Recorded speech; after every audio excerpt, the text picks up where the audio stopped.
নমস্কার। আজ শোনাব সাহিত্যিক জ্যোতিরিন্দ্র নন্দীর নীল ফুল।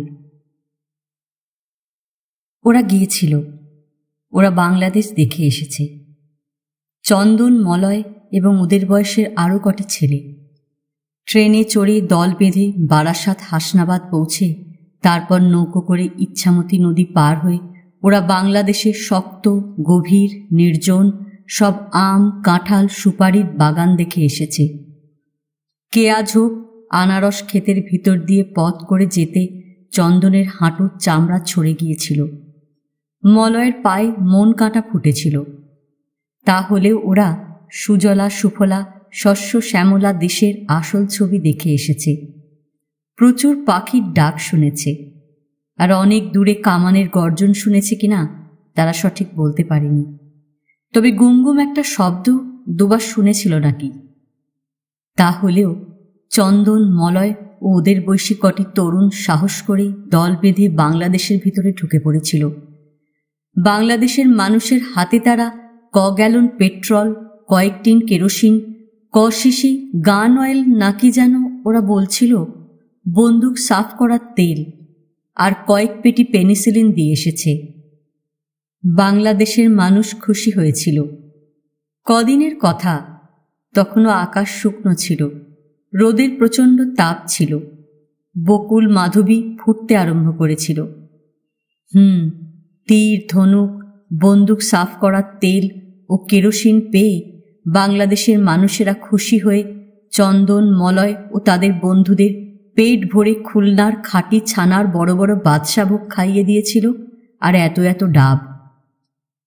অবশ্য চন্দন, মলয় ওরা সেখান থেকে ফিরে এসে আর সেদিকে মন দিতে পারেনি higher secondary, pre U, school ফাইনালের পরীক্ষা এক একটির সামনে। ওরা ঝুপ করে পড়ার মধ্যে ঢুকে গেল, আর মাথা তুলে কোনো দিকে তাকাবার সময় পেল না। খাঁটি ছানার বাদশা ভোগ আর বাংলাদেশের গাছের প্রচুর ডাব খেয়ে যখন ওরা ফিরে আসে, একটা করে বাংলাদেশের পতাকাও সঙ্গে এনেছিল। ওই তো মলয়ের পতাকাটা এখনো বারান্দায় অর্কিডের টবের গায়ে পতপত করে উঠছে। পাড়ার কত মানুষ মলয়দের বারান্দায় লালে সবুজে সোনায় আঁকা সুন্দর পতাকাটা দেখে গেছে। কদিনের কথা।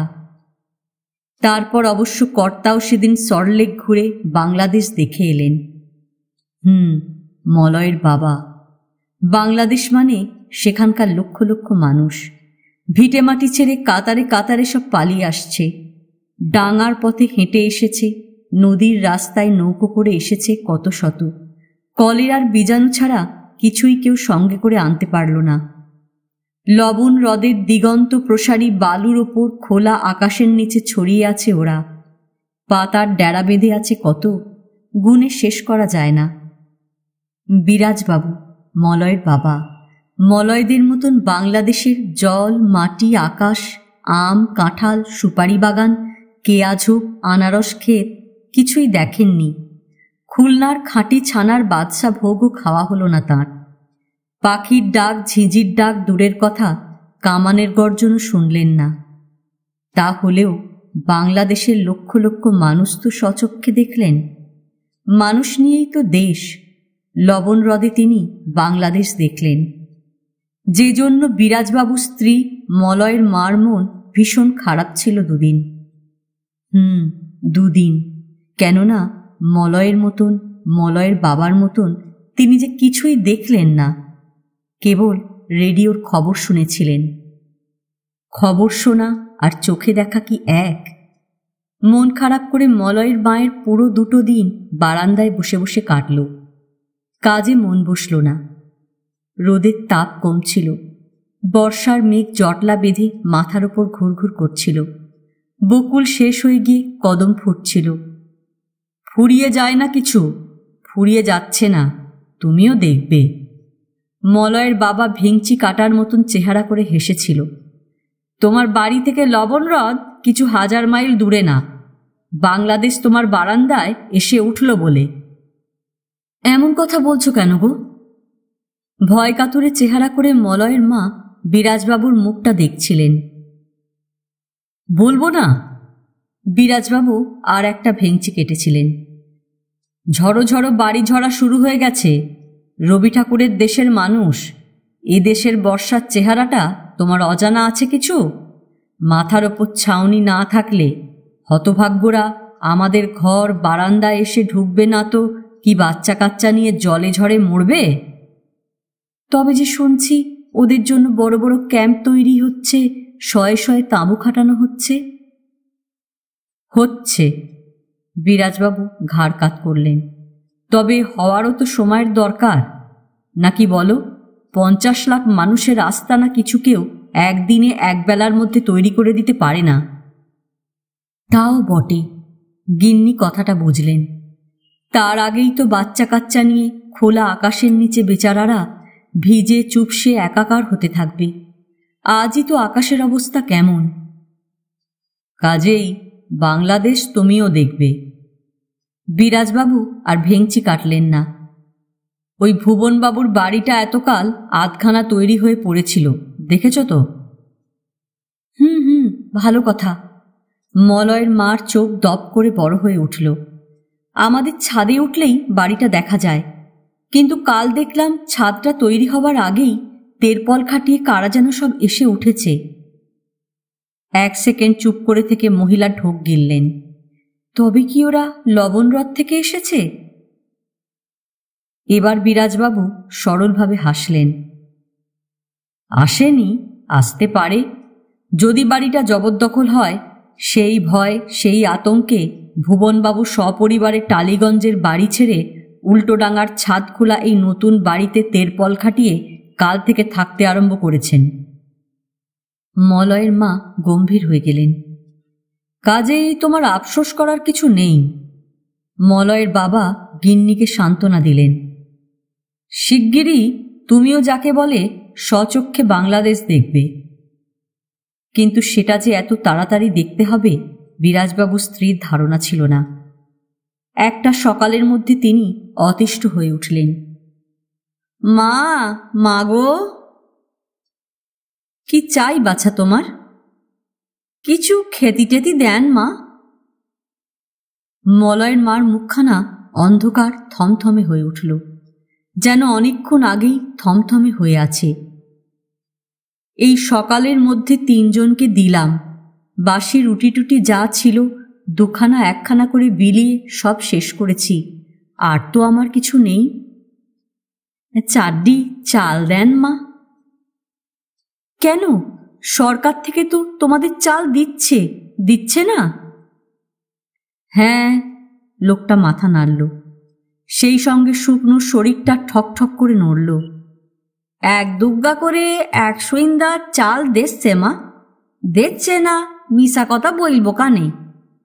তবে কিনা ওতে কুলাইতেছে না মা। পেট ঠান্ডা হয় না।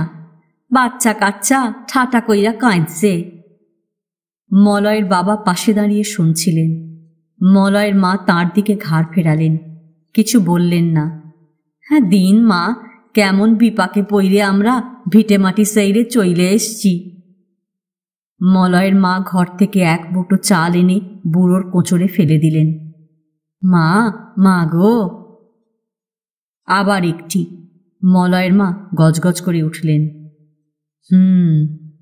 ওই একটি মাত্র শব্দ মুখ দিয়ে বেরোলো বিরাজবাবুর। বেশি কথা বলছেন না। অফিসের বেলা হয়ে গেছে, দাড়ি কামাচ্ছিলেন। 1খানি বস্ত্র দেবেন মা। কি চাই বাপ তোমার? গিন্নিকে আবার বারান্দায় ছুটে আসতে হলো। কেন, গভর্নমেন্ট কি তোমাদের কিছুই দিচ্ছে না? মলয়ের মা এবার রীতিমতো চেঁচিয়ে উঠলেন। দেবে। ভেতর থেকে মলয়ের বাবা বললেন, গভর্নমেন্ট সব ব্যবস্থাই করছে এদের জন্যে। দেশ বিদেশ আবেদন চলে গেছে, মন্ত্রীরা সফরে বেরিয়েছেন। 4 দিক থেকে প্রচুর সাহায্য এসে পড়ল বলে কিছু কিছু এসেও গেছে। তবে কিনা একসঙ্গে এত লোক সব গুছিয়ে গাছিয়ে বিলি ব্যবস্থা করতে একটু সময় নেবে বই কি। দাও, ছেঁড়া টেরা কিছু থাকে দিয়ে দাও। মলয়ের মা বাক্স খুঁজে পুরনো ছেঁড়া কাপড় বের করে দিলেন। মা গো! তোমার আবার কি চাই? একটু তেল দেবেন মা। তেলের অভাবে ভেজে টেজে কিছু খেতে পাইছি না। কিসে করে তেল নেবে? এউগা শিশিমিশি দেন মা, পরনের কাপড়খানা ছাড়া কিছু আইনতে পারিনি, পলাইয়া আইছি। মা, মা গো, ওই দেখো আবার এসেছে। আসবেই তো, সারাদিনই আসবে। মলয়ের বাবা হাসতে যাচ্ছিলেন। উত্তক্ত হয়ে আছেন গিন্নি। ভদ্রলোককে হাসতে দেখে মলয়ের মা তেলে বেগুনে জ্বলে উঠলেন। এই যে দেখছি আবার সেই শেয়ালদার রিফিউজির ব্যাপার। তুমি বাংলাদেশ বাংলাদেশ করছো, আমি তো বাংলাদেশের কিছু দেখছি না, কেবল কান্না, ক্ষুধার হাহাকার। না না, এরা তা নয়। মলয়ের বাবা মাথা নাড়লেন। রিফিউজি বলো না, শরণার্থী। সরকার এদের সেই চোখে দেখছে, সেভাবে রাখতে চাইছে। বললাম তো, এদের সাহায্যের জন্য কত ছোটাছুটি, কত ক্যাম্প খোলা হচ্ছে। রেডিওতে খবর শুনছো, কাগজে দেখছো। জানি না বাপু। মলয়ের মা একটা গাঢ় নিঃশ্বাস ফেললেন। আমার মনে হচ্ছে আবার সেই ভিক্ষের মিছিল শুরু হলো, আবার কলকাতার পথে ঘাটে। বিরাজবাবু অফিসে চলে গেলেন। ফ্যাকাশে শূন্য দৃষ্টি নিয়ে মলয়ের মা কতক্ষণ রাস্তাটা দেখলেন। আবার না কেউ আসে। এলো অনেকক্ষণ পর। সূর্য বেঁকে গেছে। এক আঁজলা কালো মেঘের কিনারে রূপালি পার্বণে দিয়ে রোদটা হঠাৎ ফিক করে হাসছে। চারদিকে এক ফোঁটা শব্দ নেই। ঠিক সেই সময়টায় সংক্ষিপ্ত ডাক, মা গো। ভীরু পদক্ষেপ। আলস্য এসেছিল, তাহলেও মলয়ের মা দরজাটা ফাঁক করে বারান্দায় উঁকি দিলেন। স্তব্ধ হয়ে গেলেন। আকাশের কালো মেঘটার মতো ঠান্ডা, মাজা ঘষা শ্যামলা রঙের মেয়ে, যুবতী, কোলে 2 বছর 2.5 বছরের একটা ছেলে। কি চাইছো বাছা? গলার স্বর রুক্ষ করতে গিয়েও মলয়ের মা করুণ চোখে মেয়েটিকে দেখলেন। পরনে জীর্ণ জেলজেলে একখানা শাড়ি, মুখখানা ভারী শুকনো। কিন্তু তাহলেও মেয়েটি হাসল। মেঘের রূপালি পাড়ের মতন কালো শীর্ণ ঠোঁটের ফাঁকে মুক্তোর মতন সাদা দাঁত ঝলক দিয়ে উঠল। কিছু চাইছি না মা, আপনার এই বালতির নীল ফুলখানা দেখছি। চমকে উঠলেন মলয়ের মা। বালতি মানে বারান্দায় মাটির টবে কচুরিপানার ফুল ফুটেছে। বাংলাদেশ থেকে ফেরার সময় মলয় ইচ্ছামতির জল থেকে এক টুকরো পানা টবে লাগিয়েছিল। সবুজ ডাঁটার আগায় নীল ফুল ফুটেছে। এই ফুল তুমি চেনো? হা, চিনি না মা।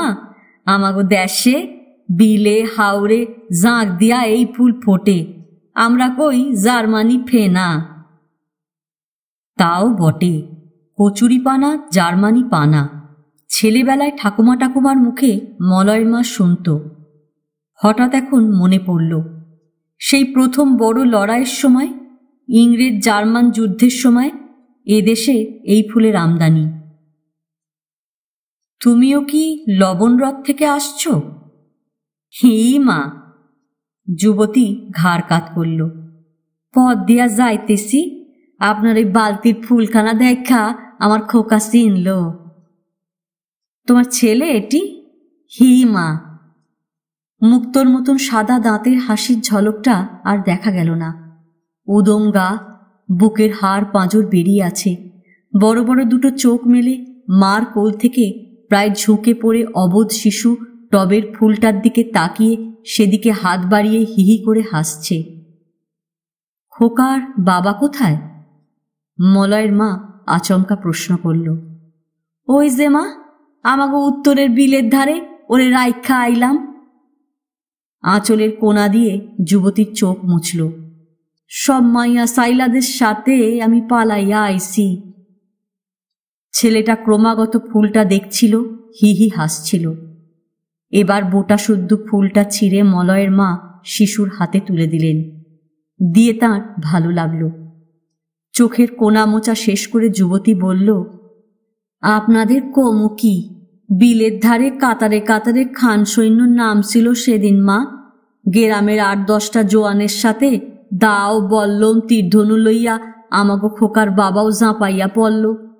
কামানের সামনে বেশি লড়তে পারল না, রক্তে লাল হইয়া গেল উত্তরের বিল। মলয়ের মা স্তব্ধ হয়ে শুনছিলেন। সব মাইরা শেষ কইরা দুশ্মনের দল আগুন জ্বাইলা ঘর বাড়ি ক্ষেত খামার গাছপালা পুরাইয়া দিল।